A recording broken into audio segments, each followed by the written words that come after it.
আসসালামু আলাইকুম। কি অবস্থা সবার, কেমন আছেন? আশা করি আপনারা সবাই ভালো আছেন। আর আলহামদুলিল্লাহ আপনার দোয়ায় আল্লাহর রহমতে আমিও ভালো আছি। আজকে চলে আসলাম আঙুর গাছগুলা রোপণ করতে। এই জন্য ক্যারেটগুলোতে মাটি ভর্তি করতে হবে। তো মাটিগুলোর মধ্যে বিভিন্ন জৈব সার এভরিথিং আরও অনেক কিছু অ্যাড করা লাগতেছে। তো সেই জন্য বড় ভাইয়াকে নিয়ে কাজ শুরু করে দিলাম। তো বড় ভাইয়া কাজ থেকে কাজটা করতেছেই বেশি। দেখতেছেন কোদাল দিয়ে মাটিগুলা জোড়া করবে তা না, পা দিয়ে করতেছে, কোদালের কাজটা হাতেই করতেছে।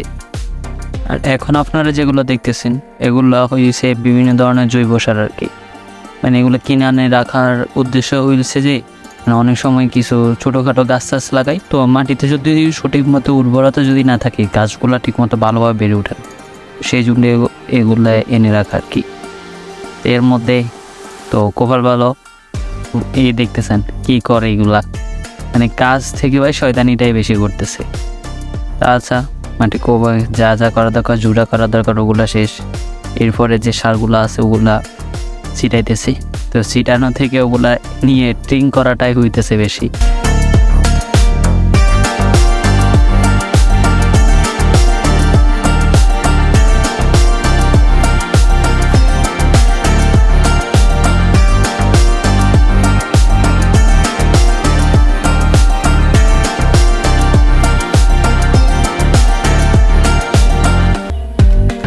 এখন আপনারা যেগুলো দেখতেছেন এগুলো এত চিকন আর এত সাদা ভাই, মনে হয় যে চিনি বললেও ভুল হবে, একদম লবণের মতো এত চিকন ভাই আর এত সাদা।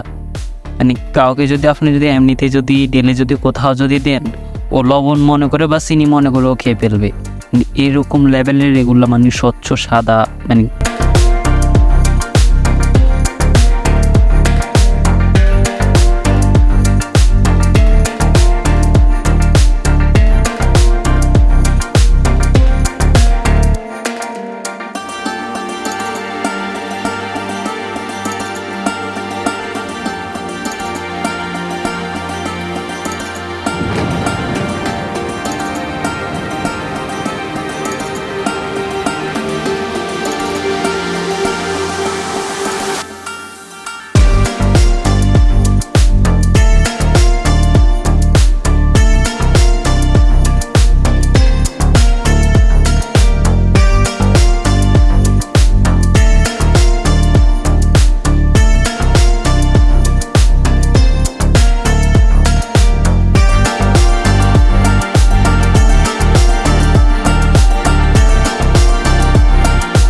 আর এখন আপনারা যেগুলো দেখতেছেন এগুলা যদি একবার যদি খাইতে পারেন, জাদুবিদ্যার মতো নিজেরা ব্যানিশ হয়ে যাবেন।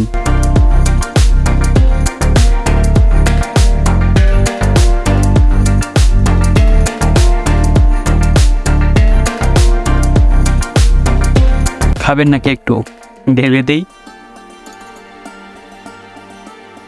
একটু খান, কোনো সমস্যা নেই, কিচ্ছু হবে না। আর যদি কিছু হয় ওটার জন্য দায়ভার আমার না। একটু খেয়ে দেখতে পারেন, টেস্ট করে দেখতে পারেন।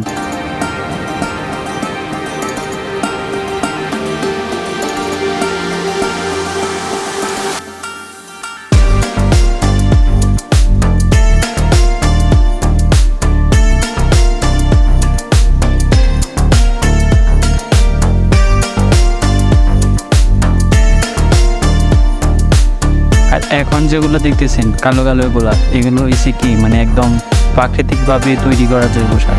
এগুলো হয়েছে কি ওই পোলট্রি ফার্মের যে মুরগিগুলো আছে ওগুলোর বীজটা দিয়ে এগুলো তৈরি করা হয়। আপনারা চাইলেও একদম ইজিলি এগুলো তৈরি করতে পারেন। মুরগির বীজটাগুলা আপনি কিছু নিয়ে আসি, কিছু কোনো একটা জায়গায় এগুলা আবদ্ধ বা সামথিং কোনো একটা জায়গায় এগুলো রেখে দিলেন, স্টক করে রেখে দিলেন। ধরুন বছরে 5 মাস 6 মাস বা এর থেকে বেশি হইলেও কোনো সমস্যা নেই। রেখে দেওয়ার পরে এটার যে একটা জাজ থাকে ফার্স্টে, মানে একটা মানে এগুলো অনেক গরম থাকে প্রথম তো ওগুলা রেখে দিলে এগুলা মানে নর্মালি জৈব সার হিসেবে তৈরি হয়ে যায়, খুব ভালো পরিমাণ কাজ করে। মানে গাছের গোড়ায় যখন আপনি এগুলো অ্যাপ্লাই করবেন দিবেন, দেখবেন যে কিছুদিন পরে আপনার গাছগুলো খুব তাড়াতাড়ি বেড়ে উঠতেছে। এরপরে বড় ভাইয়া ফাঁকি দিয়ে চলে গেল। এরপরে কি আর করার, নিজের কাজ এখন নিজেকে করতে হইতেছে। এতক্ষণ তো বড় ভাইয়েরা হাওয়া তাওয়া দিয়ে করাইছিলাম, এখন আর ওইটা আর হইতেছে না, বড় ভাই চলে গেছে, এখন নিজে করতে হইতেছে নিজের কাজটা। এরপরে যা যা ইয়াগুলো আমি দিলাম, সারগুলা দিলাম, ওগুলো সবগুলা মিক্স করতেছি। এরপর দেখেন কি টেকনিক খাটাইছি ভাই, এটা দেখতেছেন, এর নিচে একটা ক্রেট, উপরে ওটার নিচের তলাটা কেটে উপরে আরেকটা ক্রেট বসাই দিছি এরকম। আর যদি একটা ক্রেট দিই তো গাছের শিকড়গুলো ঠিকমতো বাড়তে পারবে না, অতটা বড় হবে না।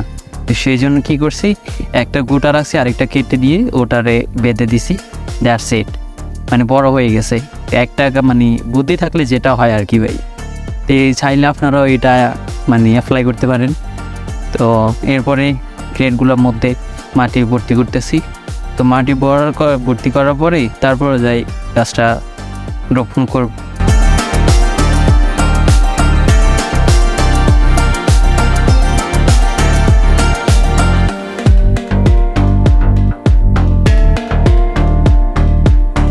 তো দেখতে দেখতে মাটি ভর্তি করা শেষ, এখন মাটি ফুটাফুটি ভর্তি করাই শেষ। এখন ভর্তি করার পরেই এরপরে গাছগুলো রোপণ করব। তো গাছগুলো মানে নিয়ে আসি না, তো এটার যে পলিটা আছে পলিটা খুলতে হবে।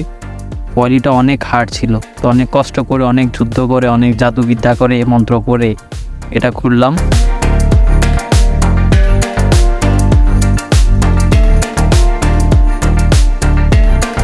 খুব যত্ন সহকারে খুলতেছি, কারণ যদি একটু এদিক সেদিক হয়, যদি আবার মাটিগুলো যদি ভেঙে যায়, পরবর্তীতে গাছটা জীবিত থাকার সম্ভাবনা খুব কমে যাবে। তো এটা খুলে সাইড করে রাখলাম। তো আরেকটা ছিল, আরেকটা নিয়ে নিলাম। তো ওটা মোটামুটি ওটা কিছুটা নরম ছিল, অতটা হার্ড ছিল না ওটার মতো। তো ওটার জন্য আর জাদুবিদ্যা অ্যাপ্লাই করা লাগে নাই, কোনো মন্ত্র পড়া লাগে না, এমনিতেই মানে একটু জোরেই খুলে গেছে। তো চাইলে আপনারা কমেন্ট করতে পারেন, আমি আপনাদেরকে কমেন্টের মধ্যে জাদুবিদ্যা শিখিয়ে দিব। আর এর মধ্যে আমার চ্যানেলটি সাবস্ক্রাইব করে দিবেন যদি ভালো লাগে, আর ভালো না লাগলেও সাবস্ক্রাইব করে দিবেন, কারণ আপনাদের সাপোর্টেই তো আরও ভালো ভালো ভিডিও আসবে। তো এরপরে কী করবো, কেউ নাই ক্যামেরা ধরার জন্য, সেই জন্য নিজে ক্যামেরা নিজে হ্যান্ডেল করতেছি, নিজে আবার ভিডিও করতেছি, গাছও রোপণ করতেছি। তো একটা গাছ মানে গর্ত করেই ওটার মধ্যে গাছটা রেখে দিলাম, এরপরে চারদিকে মাটিগুলো দিয়ে দিলাম। তো এভাবেই, আর নর্মালি আপনারা সবাই তো জানেন কীভাবে গাছগুলো মানে রোপণ করতে হয়। তো দ্যাটস ইট। তো আমি কীভাবে রোপণ করি ওটা আপনাদের দেখাই দিলাম, যদি আপনাদের যদি কোনো কাজ যদি আসে বা কোনো যদি উপকার হয়। তো এটা রোপণ করা শেষ। তো চারদিকে একটু চেপে টেপে দিতেছি, যে কোনো জায়গায় যেন ইয়ার না থাকে, গ্যাপ না থাকে। তো এর মধ্যে 2টা গাছ রোপণ করা শেষ। যদি ভিডিওটি কোনো কারণে আপনাদের ভালো লেগে থাকে তাহলে আমার চ্যানেলটিতে লাইক করবেন, কমেন্ট করবেন, শেয়ার করবেন, এমনকি চ্যানেলটি সাবস্ক্রাইব করে দিবেন। আল্লাহ হাফেজ, আসসালামু আলাইকুম।